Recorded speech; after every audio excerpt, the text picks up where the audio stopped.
Hello and welcome to this short video, which is dealing with the technical cleanliness of the workpiece in the welding process.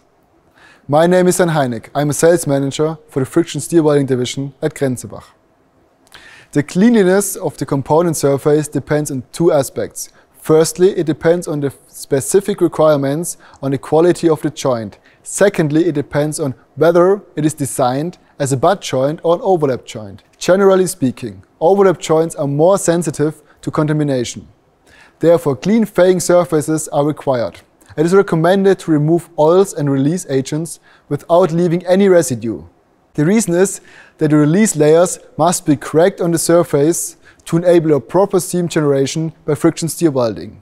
Accordingly, this is also recommended by the standard DIN EN ISO 25239-5. Most importantly, the cleaner the workpiece, the higher the strength of the weld seam. For casted components materials in particular, the question often arises whether mechanical machining of the casting skin is necessary. From our experience, I can say we certainly recommend this.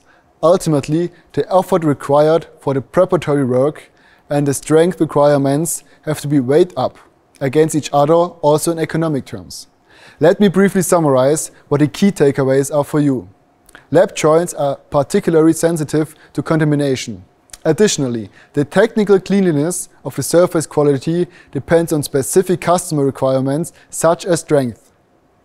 Thank you for watching. I hope this video was helpful. If you have any further questions, feel free to reach out to me and my colleagues.